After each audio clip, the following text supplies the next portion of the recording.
Hello दोस्तों, स्वागत है आप सभी का आर्टिकल 21 जीके प्लेटफॉर्म पर। दोस्तों आज हम इस वीडियो में देखने वाले हैं राज्य व्यवस्था यानी पॉलिटी की क्लास नंबर 3। इस वीडियो में दोस्तों हम देखेंगे संविधान की प्रस्तावना।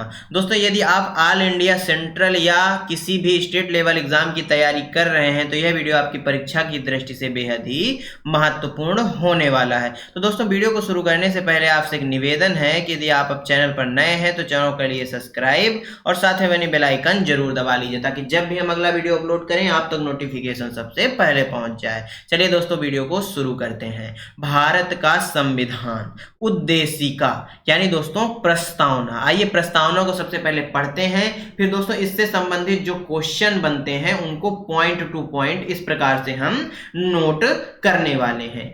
हम भारत के लोग भारत को एक संपूर्ण प्रभुत्व संपन्न समाजवादी पंथ निरपेक्ष लोकतंत्रात्मक गणराज्य बनाने के लिए तथा उसके समस्त नागरिकों को सामाजिक आर्थिक और राजनीतिक न्याय विचार अभिव्यक्ति विश्वास धर्म और उपासना की स्वतंत्रता प्रतिष्ठा और अवसर की समता प्राप्त कराने के लिए तथा उन सब में व्यक्ति की गरिमा और राष्ट्र की एकता और अखंडता सुनिश्चित करने वाली बंधुता बढ़ाने के लिए दृढ़ संकल्पित होकर अपनी इस संविधान सभा में आज तारीख 26 नवंबर 1949 विक्रमी संवत 2006 को एतत् द्वारा इस संविधान को अंगीकृत अधिनियमित और आत्मार्पित करते हैं। आइए दोस्तों आगे देखते हैं किस प्रकार के क्वेश्चन परीक्षाओं में पूछे जाते हैं। 13 दिसंबर 1946 को उद्देश्य प्रस्ताव पेश हुआ। आपसे पूछ लेता है कि बताइए उद्देश्य प्रस्ताव कब पेश किया गया, तो 13 दिसंबर 1946 को पेश किया गया। किसने किया? पंडित जवाहरलाल नेहरू जी ने किया। 22 जनवरी 1947 को संविधान सभा द्वारा उद्देश्य प्रस्ताव को पारित कर दिया गया। ये दोस्तों इंपॉर्टेंट क्वेश्चन है कि प्रस्तावना की जो भाषा शैली है वह कहां से ली गई है, तो ऑस्ट्रेलिया से ग्रहण की गई है, याद रखिएगा। प्रस्तावना के संबंध में कुछ महत्वपूर्ण बातें हैं। शक्ति का स्रोत क्या है? हम भारत के लोग। यदि आपसे क्वेश्चन पूछ ले कि बताइए संविधान में शक्ति का स्रोत क्या है, प्रस्तावना में शक्ति का स्रोत क्या है, तो हम भारत के लोग। भारत का स्वरूप कैसा होगा? संपूर्ण प्रभुत्व संपन्न समाजवादी पंथ निरपेक्ष लोकतांत्रिक गणराज्य के रूप में होगा। प्रस्तावना में क्या कहा गया है कि भारत का स्वरूप कैसा होगा? संपूर्ण प्रभुत्व संपन्न समाजवादी पंथ निरपेक्ष लोकतांत्रिक गणराज्य के रूप में भारत का स्वरूप होगा। दोस्तों संपूर्ण प्रभुत्व संपन्न जो शब्द है इसका मतलब क्या है? भारत आंतरिक व बाह्य रूप से स्वतंत्र है। भारत अपनी विदेश नीति का निर्माण स्वयं करेगा। इसका मतलब दोस्तों क्या है कि जो भारत है वह आंतरिक हो या बाह्य रूप से पूर्णतः स्वतंत्र है और वह अपनी विदेश नीति का निर्माण स्वयं करेगा। पंथ निरपेक्ष शब्द का मतलब क्या है दोस्तों? जो भारत राज्य है या राष्ट्र है इसका स्वयं का कोई धर्म नहीं होगा। क्या दोस्तों? इसका स्वयं का कोई धर्म नहीं होगा। समाजवादी का मतलब है सरकार सभी संसाधनों का वितरण व्यक्तियों में समता मूलक दृष्टि से करेगी। राष्ट्र या राज्य का स्वयं का कोई धर्म नहीं होगा। इसका दोस्तों क्या मतलब है? जैसे मान लीजिए पाकिस्तान है तो पाकिस्तान एक इस्लामिक देश है। कैसा है? इस्लामिक देश है, यानी पाकिस्तान का एक धर्म है इस्लाम। परंतु भारत में ऐसा नहीं है। भारत में हर धर्म के लोग निवास करते हैं, फिर चाहे वो हिंदू हो, मुस्लिम हो, सिख हो, ईसाई हो, जैन हो, बौद्ध हो, सभी मिलजुल कर भारत में निवास करते हैं। यही है दोस्तों पंथ निरपेक्षता और हमारे प्यारे भारत की खूबसूरती। आगे बढ़ते हैं। तीसरा पॉइंट है दोस्तों नागरिकों को 3 प्रकार के न्याय प्राप्त हैं, सामाजिक आर्थिक और राजनीतिक। आपसे क्वेश्चन पूछ लेगा कि बताइए भारतीय नागरिकों को कितने प्रकार के न्याय प्राप्त हैं, तो 3 प्रकार के न्याय प्राप्त हैं। नागरिकों को 5 प्रकार की स्वतंत्रता प्रदान की गई है। विचार की स्वतंत्रता, अभिव्यक्ति की स्वतंत्रता, विश्वास की स्वतंत्रता, धर्म और उपासना की स्वतंत्रता।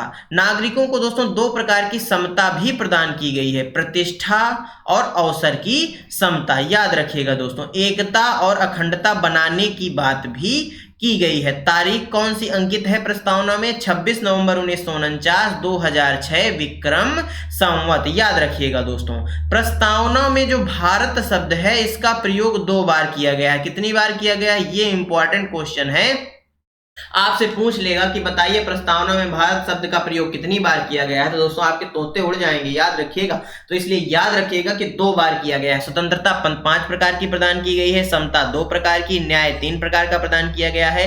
दोस्तों जो प्रस्तावना है यह संविधान का भाग है और प्रस्तावना न्यायालय में प्रवर्तनीय नहीं है, इस चीज को याद रखिएगा। न्यायालय में दोस्तों केवल मौलिक अधिकार प्रवर्तनीय है। क्या दोस्तों? मौलिक अधिकार प्रवर्तनीय हैं सुप्रीम कोर्ट में। कहां? सुप्रीम कोर्ट में या न्यायालय में।